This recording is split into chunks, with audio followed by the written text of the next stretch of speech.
왜 그는 세상에서 가장 아름다운 살인자가 되었을까요? 문학에서 그 답을 찾아봅니다. 여러분, 문학과 퍼스널 브랜딩 시간입니다. 도덕적인 책이라든가 부도덕적인 책이라는 것은 없다. 책은 잘 썼거나 잘못 썼거나이다. 누가 이런 말을 했나요? 네, 그는 이런저런 사연으로 많은 유명세를 치렀죠. 또한 시니컬하면서도 전곡을 콕콕 찌르는 말을 잘해서 이른바 명언 제조기라고 불리기도 했습니다. 그는 비운의 작가이기도 했습니다. 인생길이 극과 극을 치달았기 때문이죠. 그는 타고난 재능만으로 일찍이 영국 상류 사회의 유명인사가 되었습니다. 그런데 예술을 위한 예술을 지향하는 유미주의자였지만 퀸즈베리 사건으로 잘 알려진 동성애 혐의로 감옥에서 2년 중노동 실형을 치르기도 합니다. 그는 출소 후에 영국에서 영원히 추방되고 프랑스에서 곤궁한 삶을 이어가다 결국 뇌수막염으로 사망하게 됩니다. 시쳇말로 잘 나가다 한방에 훅 간 인생이 된 것입니다. 그의 묘지를 찾은 많은 참배객들은 세기 말에 이 유미주의 작가이자 동성애자였던 그를 추모하기 위해 붉은 립스틱 자국을 그의 묘비에 남기기도 했습니다. 이른바 키스 참배입니다. 누구인지 아시겠죠? 네, 맞습니다. 그는 아일랜드의 극작가, 시인, 소설가인 오스카 와일드입니다. 오늘 함께할 작품은 오스카 와일드의 유일한 장편 소설인 도리언 그레이의 초상입니다. 그런데 이 작품은 도리언 그레이 대신에 오스카 와일드의 초상이라고 해도 무방할 것입니다.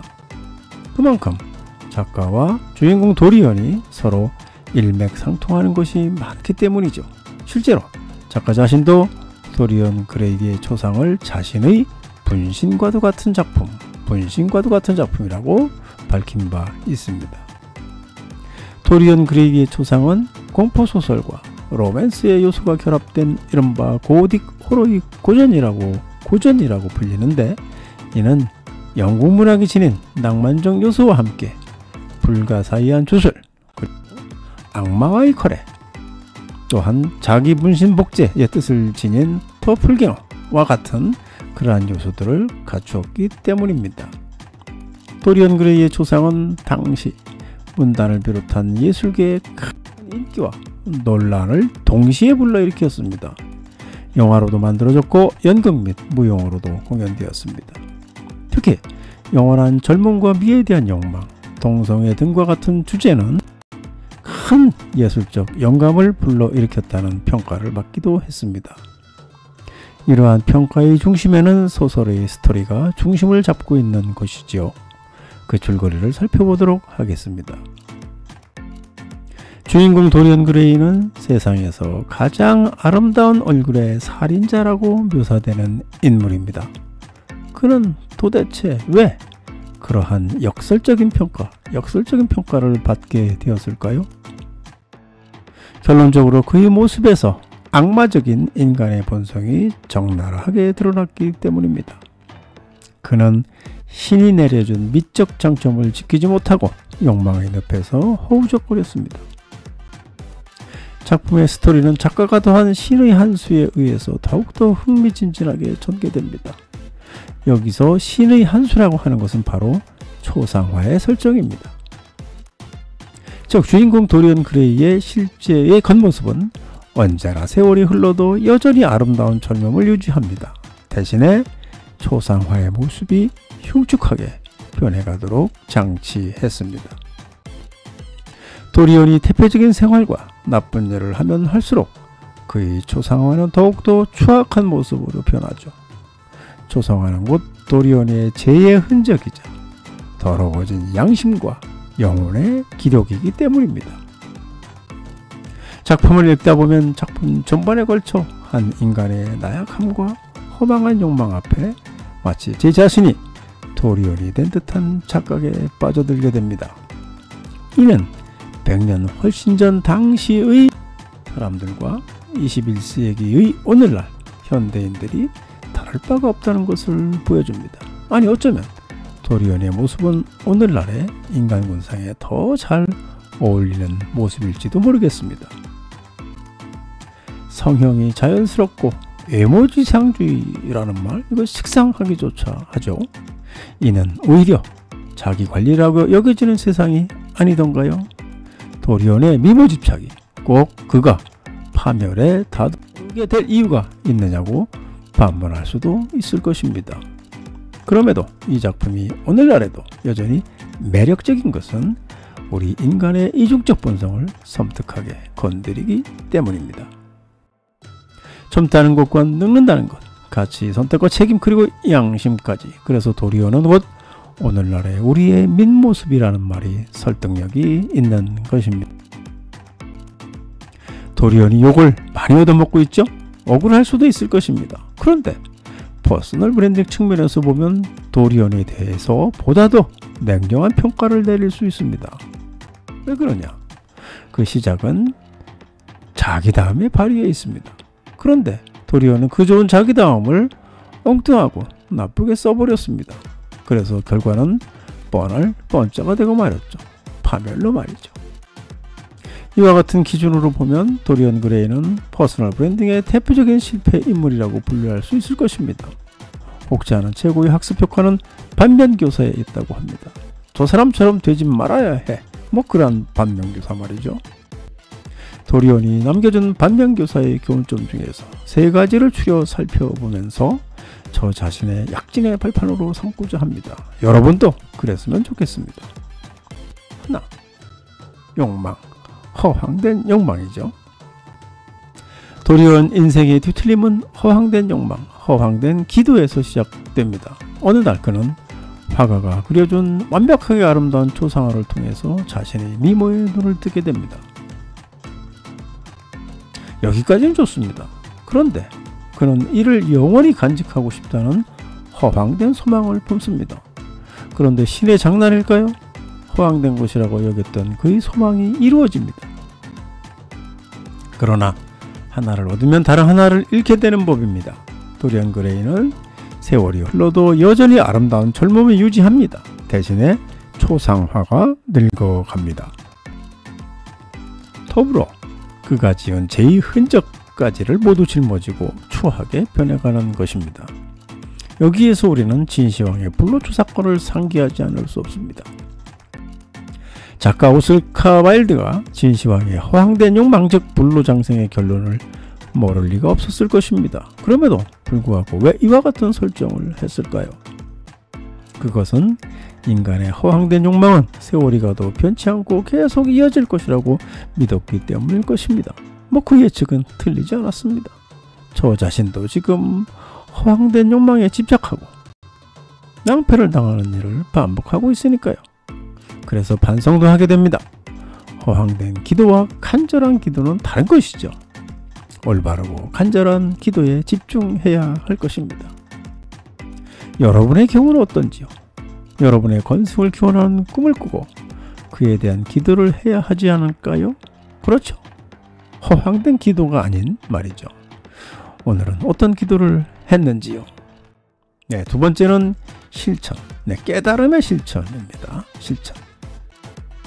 도리언에게도 그가 태폐적인 일탈에서 빠져나와 현실의 성실한 생활자로 되돌아올 수 있는 기회가 없었던 것은 아닙니다. 초상화에 무서운 변화를 감지하던 날, 그는 그림이 자신의 잘못을 뼈아프게 일깨워주는 양심이 될 것이라고 생각합니다. 더 이상 죄를 짓지 않고 타락하지 않고 애모만큼 아름답게 살아가면 언젠가 초상화가 예전의 모습을 되찾을 것이라고 믿었습니다. 그러나 공개가 되지 않고 혼자만 확인할 수 있는 양심은 힘이 없는 것 같습니다. 지키기 힘든 것이죠. 그는 결심과는 달리 더 깊숙하게 쾌락과 욕망의 늪으로 빠져들고 겉으로는 순수하고 아름다운 소년의 얼굴을 한 채 살인을 저지르는 등 돌이킬 수 없는 최악의 상황으로 떨어지게 되는 것입니다. 이러한 도리언 그레이의 모습이 안타까웠는지 작가는 작품 속에서 이런 회한을 쏟아냅니다. 도리언의 타락을 안타깝게 지켜보면서 특히 이 대목에 주목했습니다. 사실 그렇습니다. 남은 알지도 못하는데 혼자만 알고 그것을 지킨다는 것은 정말 어려운 것이죠. 그래도 이른바 된 사람들은 그것을 지켜냅니다. 이른바 그 어려운 신독하는 사람들이죠. 결국 깨달음도 중요하지만 그에 대한 실천이 더 중요하다는 평범한 진리를 다시금 확인하게 됩니다. 여러분은 신독지수, 즉 혼자 있을 때도 잘하는 수준 어느 정도인가요? 신호등 제때 건너시는지요? 금연구역에서 담배 안 피우시는지요? 등등 이런 것이 현실 속의 신독일 것입니다. 물론 잘못할 수도 있습니다. 그러나 도리언 그레이 사례를 통해서 보면 그것을 깨닫고 실천하는 것이 더욱더 중요하다는 것을 다시금 확인하게 됩니다. 세 번째는 관리입니다. 관리. 하늘이 내려준 축복도 자신이 제대로 관리하지 못하면 아무 소용이 없게 되는 법입니다. 도리언은 세상에서 가장 아름다운 남자라는 타고난 자기다움을 세상에서 가장 아름다운 살인자라는 정반대의 자기다움으로 바꿔버리고 말았습니다. 선한 영향력은커녕 악한 영향력만 내뿜었습니다. 스승과 같은 은희를 살인하고 연인이었던 여자를 자살로 이끕니다. 도리언은 너무 쉽게 타인에게 휘둘리면서 모든 것을 잃었습니다. 작품에 등장하는 핵심 3인은 묘한 삼각관계를 이루고 있습니다. 도리언 그레이를 가운데 놓고 헨리 경과 화가 바질이 묘한 신경전을 벌이는 것을 두고 하는 말입니다. 이 중에서 바질과 도리언의 관계는 지극히 상식적입니다. 그런데 헨리 경의 등장이 큰 변수로 작용을 하게 되죠. 헨리 경은 자신이 도리언을 소유하고자 하는 것입니다. 마치 동성애 관계 같은 묘한 그림자도 드리우면서 말이죠. 결국 헨리 경은 도리언에 대한 과도한 집착은 도리언이 잘못된 길로 빠지도록 부채질을 하게 됩니다. 그렇다고 헨리 경을 탓할 수는 없는 것이죠. 다 도리언 자신의 탓입니다. 도리언은 심지가 굳지 못했습니다. 마음의 바탕도 품은 의지도 그랬습니다. 이는 브랜딩 관점으로 보면 확고한 자신의 브랜드 아이덴티티를 구축하지 못했던 것이죠.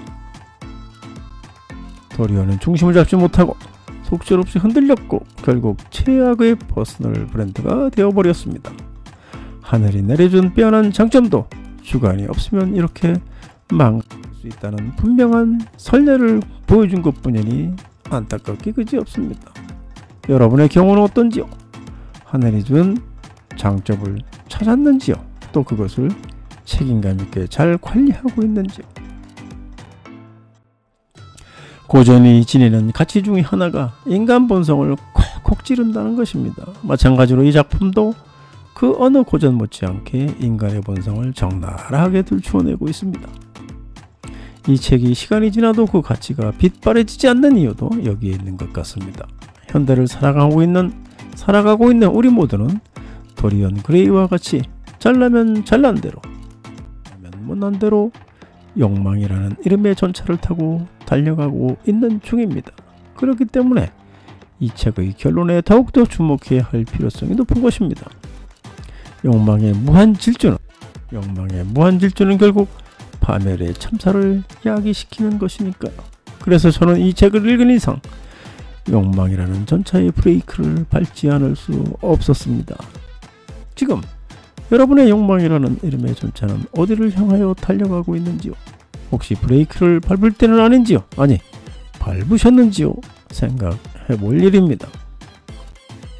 오늘은 허황된 욕망, 그리고 깨달음에 대한 실천, 그리고 자기의 소질에 대한 관리 같은 것에 대해서 생각해보게 하는 오스카 와일드의 도리언 그레이 초상과 함께 했습니다.